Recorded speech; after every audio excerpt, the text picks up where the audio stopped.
When you think of the Roman Empire, what comes to mind?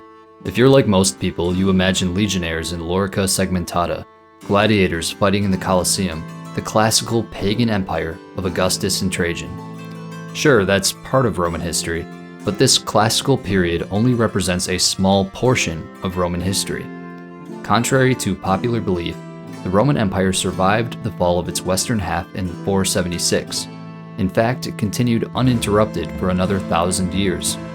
Taken as a whole, the Roman Empire was Christian much longer than it was pagan.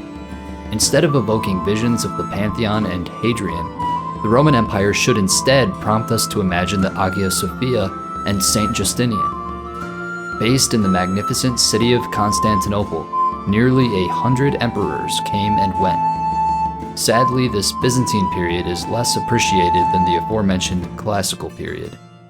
In this series, we will embark on a fascinating journey through Byzantine history, ranking each of the emperors from Constantine I to Constantine XI from an Orthodox Christian perspective. Let's dive in.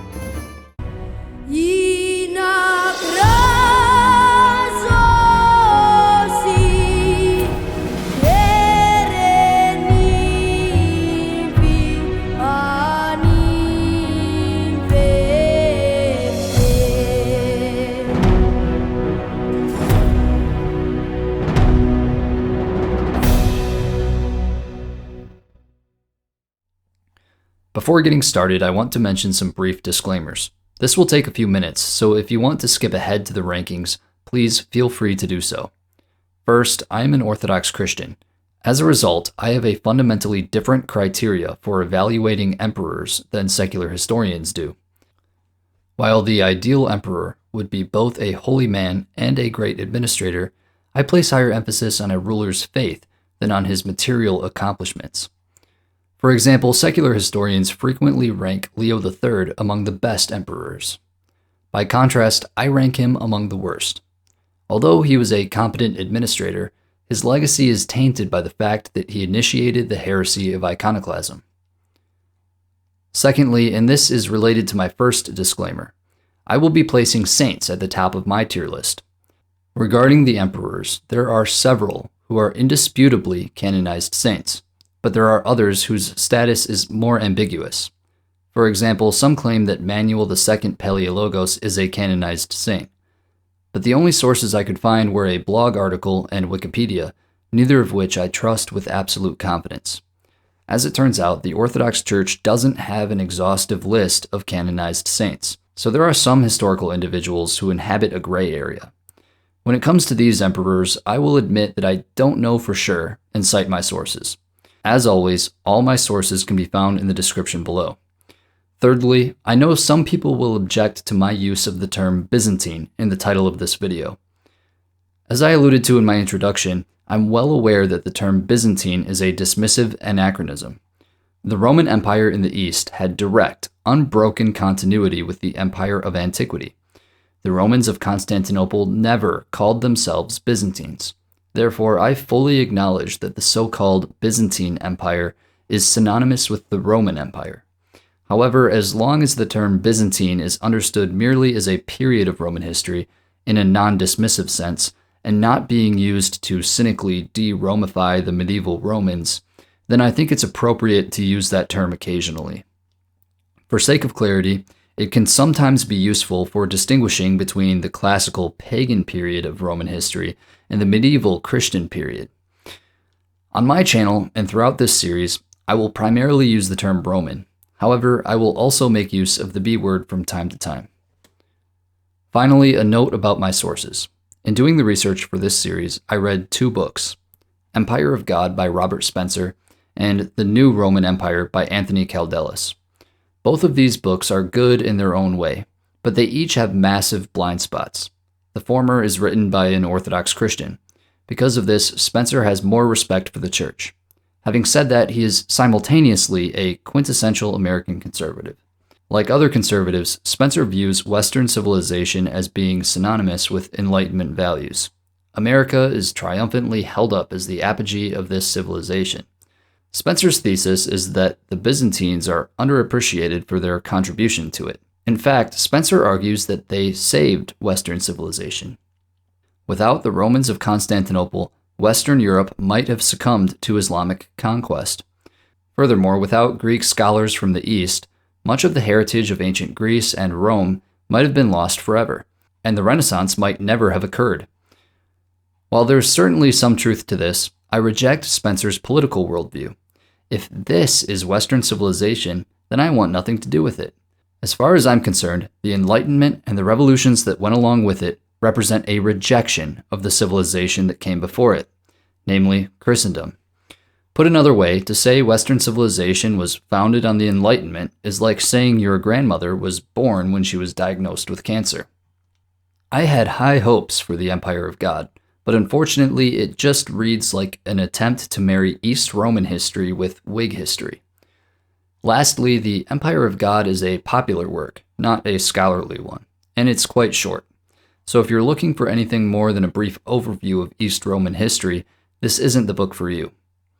The New Roman Empire by Caldelus, standing at nearly 1,000 pages, is a much more thorough treatment of Roman history.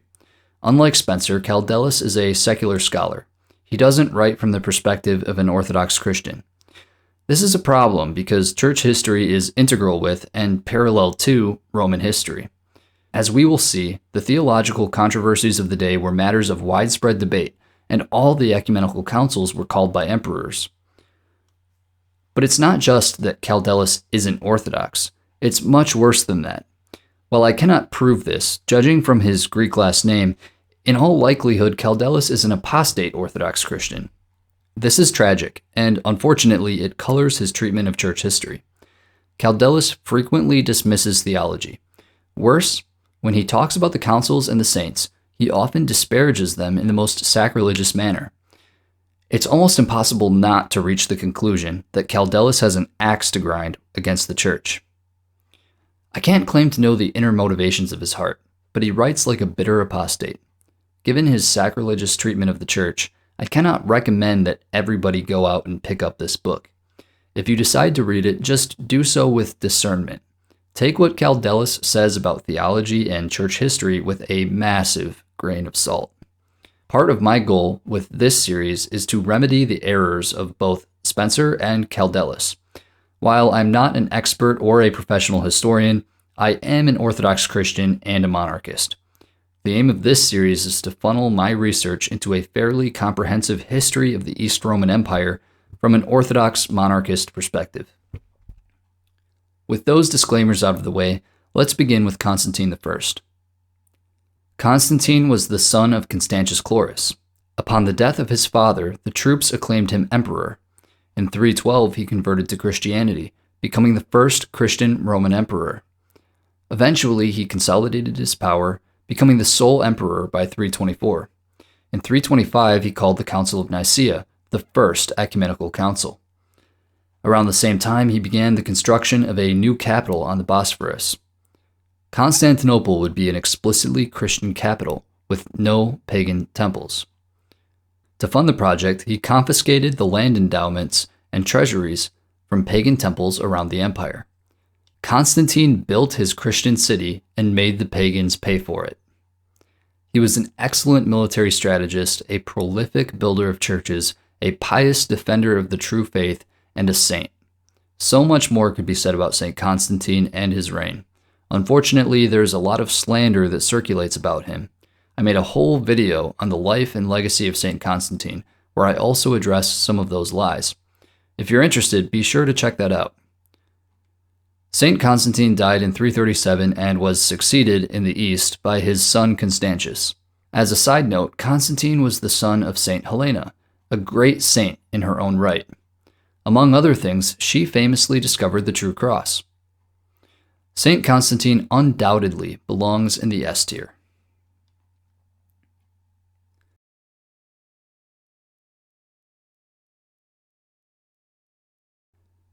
Constantius II. When Constantine died in 337, Constantius raced to Constantinople in order to secure his accession. Perceiving them as potential rivals, he had several of his own family members killed. The massacre spared one of his young cousins, the future Emperor Julian. However, Julian would always harbor resentment for these killings, which made him an orphan. In 337, the empire was divided between the three sons of Constantine. Constantius II was given the east, while Constantine was given most of the west, including Spain, Gaul, and Britain, and Constans ruled over Italy, North Africa, and the Western Balkans. Constantine II was unhappy with this partition and decided to invade Italy. In 340, he was defeated and killed in battle. This left only Constans in the west and Constantius II in the east. Constans was Orthodox, while Constantius was an Arian. As a result, the church became a battleground between the brothers. St. Athanasius had been exiled from Alexandria by the heretical Constantius in 339. Constans and Pope St. Julius sided with Athanasius, giving him safe harbor in the west. A few years later, Constans even forced his restoration to Alexandria on the threat of civil war. Meanwhile, Constantius II was successfully waging a defensive war against the Persians in the east. In 350, Constans was overthrown and assassinated by supporters of the usurper Magnentius. Constantius refused to recognize the usurper. He wrapped up his war with Persia and headed west to put down Magnentius. To oversee the eastern frontier, he made Constantius Gallus, the half-brother of Julian, a Caesar, and dispatched him to Antioch. Then the emperor waged a long and bitter war with Magnentius. The usurper was finally defeated in 353. Gallus turned out to be a cruel tyrant at Antioch, so Constantius had him executed. Constantius was now the sole Roman emperor. In 355, he elevated his cousin Julian to the rank of Caesar and sent him to Gaul, where he was a successful military leader. Constantius went to war with the Persians again in 359. In 360, Julian was proclaimed Augustus by his troops, which was effectively a declaration of war. However, before they could meet in battle, Constantius died in 361 and named Julian as his heir. Thus ended the reign of Constantius II. How do I rank him? He clamped down harder on paganism, which was good. However, his reign saw lots of zealous vigilante violence against pagans and their temples, which may have contributed to the backlash of Julian's reign. As an Arian, he promoted heresy and persecuted the Orthodox. Constantius also had a well-earned reputation for cruelty and paranoia. Otherwise, he was a relatively competent emperor. Nevertheless, primarily on account of his heresy, I can't rank him very highly. Therefore, I'll put Constantius in the D column.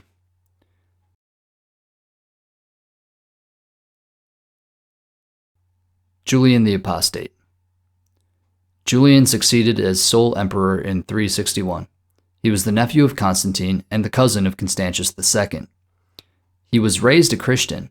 As a student, he studied alongside Saint Basil the Great and Saint Gregory the Theologian, who were both the same age as him.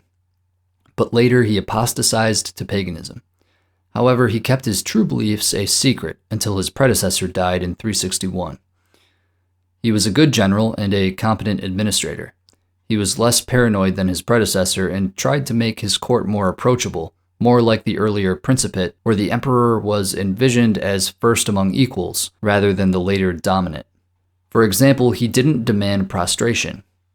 He was generally tolerant of the Christians, but he sought to restore the pagan Roman Empire. He redirected funds from churches to pagan temples and did everything in his power to make Rome pagan again. Julian sought to foster division in the church by cynically recalling all exiled clergy. Since his predecessor Constantius II was an Arian who exiled Orthodox bishops, this had the unintended consequence of helping the Orthodox. Julian banned Christians from teaching the pagan classics, which effectively pushed them out from the teaching profession. Julian also unsuccessfully tried to rebuild the Jewish temple in Jerusalem for the sole purpose of scandalizing the Christians and refuting Christ's prophecy about the temple's destruction. However, the building project was interrupted by earthquakes and/or fire from the foundations and was never completed. He had contempt for the Christians, calling them Galileans. Julian inherited from Constantius a war with Persia. He gathered a massive army and marched against the Persians. It was initially successful, but eventually he had to initiate a tactical retreat. Along the way, his army was constantly harassed by the enemy. On one occasion, Julian went out to fight without his armor, and he was mortally wounded by the spear of an unknown soldier. According to church tradition, this was the spear of none other than St. Mercurius, who reposed in the year 250. The apostate's last words were, "Thou hast conquered, O Galilean." Julian died in 363 after reigning only 18 months. He was succeeded by Jovian, captain of his guards, who was hastily appointed by the high command. An interesting side note, St. Ephrem the Syrian cursed Julian and gloated over the emperor's corpse as it passed through his hometown. Ironically, Julian's body was eventually relocated to the Church of the Holy Apostles, along with the relics of his peer, St. Gregory the Theologian. How should we rank Julian the Apostate? Overall, he was a good general and a competent administrator. Nevertheless, this is far outweighed by the negatives. He tried in vain to reverse Constantine's Christianization of the Roman Empire. Julian also tried to build the Third Temple. At risk of offending all the pagan LARPers out there, Julian clearly gets an F.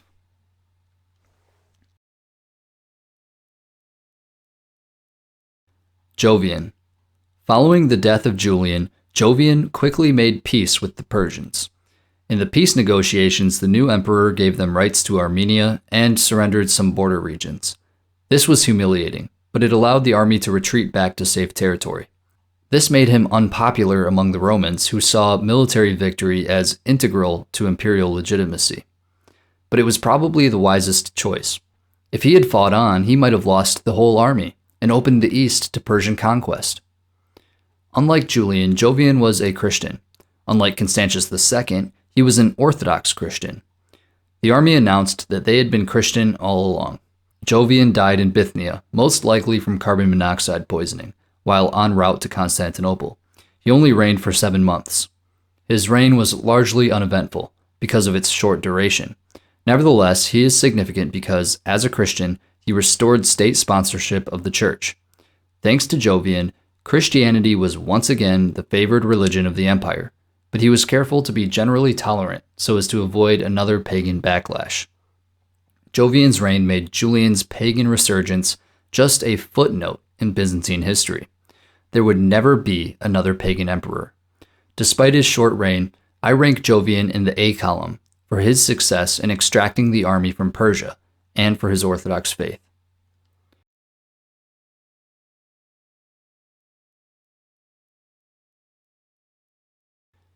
Valentinian I. Valentinian was acclaimed by the army upon the death of Jovian. Only a month after coming to the throne, he opted to rule from the west and decided to appoint his younger brother Valens as emperor of the east. Valentinian I continued to rule the western half of the empire until his death in 375. In religion, Valentinian was largely indifferent, but unlike his brother, he supported the Orthodox. Valentinian spent most of his reign defending Roman territory in the west, especially in Gaul. In these efforts, he was very successful. He also successfully put down a major coordinated invasion of Britain. The general who saved Roman Britain was Theodosius the Elder, father of the future emperor Theodosius I. Later, a rebellion broke out in Africa, which was also suppressed by Count Theodosius. All things considered, Valentinian was a pretty great emperor. For his competence and his orthodoxy, Valentinian more than deserves an A ranking.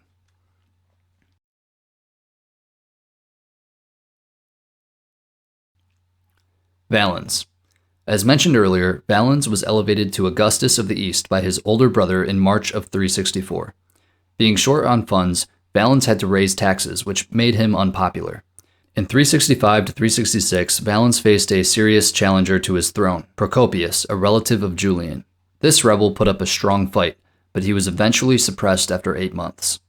Since the people of Constantinople were involved in the attempted coup, Valens never forgave them and usually avoided the city after that. Still, he supported Constantinople with ongoing construction work. After Procopius's failed revolt, he was wary of raising taxes, so instead he raised funds by cracking down on corruption in the bureaucracy. Valens spent the next 3 years, 367 to 369, attacking the Goths north of the Danube. He defeated them in a battle in 369, but it wasn't a crushing defeat. Still, Athanaric, the Gothic king, sued for peace.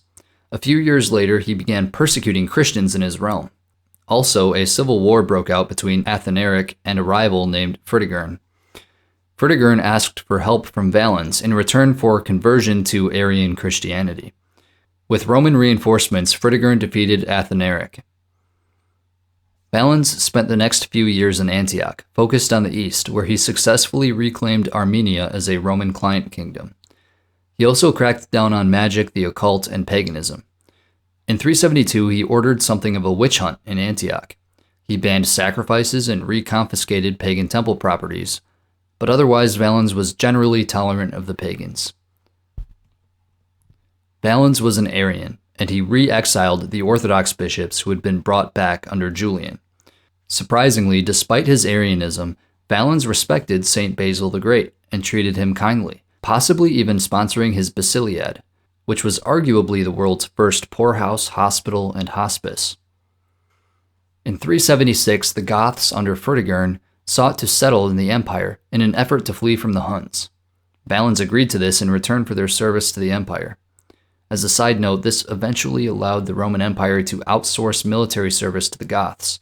Instead of recruiting Romans, the armies swelled with foreign barbarians who were cheaper and didn't drain the agricultural labor force.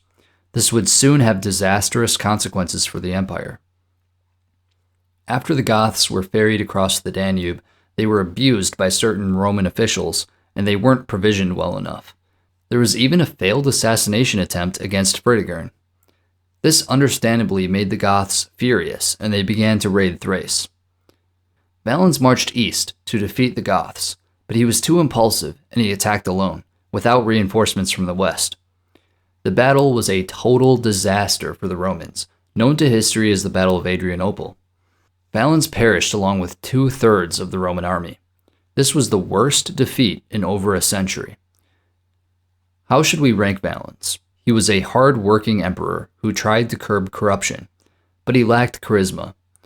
If not for Valens' heresy and his handling of the Gothic crisis, he would be remembered as a mediocre emperor. These two failures may be more connected than secular historians would like to admit. It's certainly possible that Hadrianople was a punishment from God. In fact, St. Gregory seems to suggest that it was. Given the disaster at Hadrianople and his Arian beliefs, I have to rank him as a below-average emperor. I'll put Valens in the D column.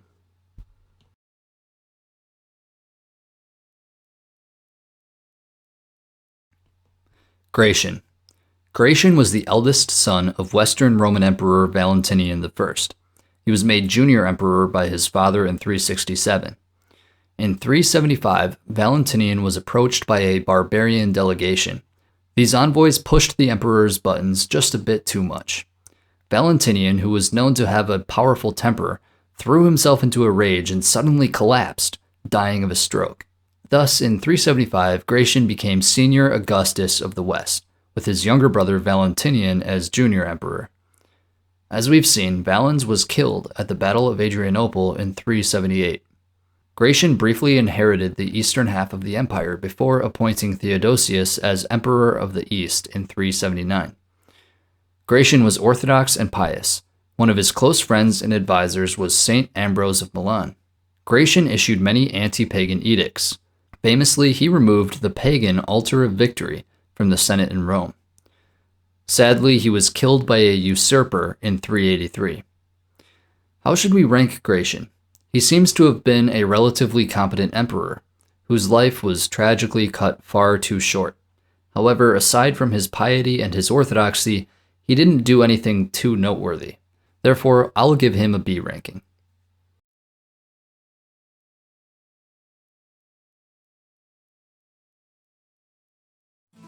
That concludes my first video ranking every Byzantine emperor, beginning with the Constantinian and Valentinianic dynasties. How would you rank these emperors? Let me know in the comments below. Before closing out, I want to give a quick shout out to my friend Steven of Theopolitics fame. Steven recently created an excellent Substack called Rare Royalist. If you enjoy my content, I know you'll love his articles. I would encourage you all to subscribe. You can find a link in the description below. As always, if you enjoyed this video, please drop a like and subscribe. And please share this video with anyone you know who might be interested in this content. With that, I'll see you guys next time.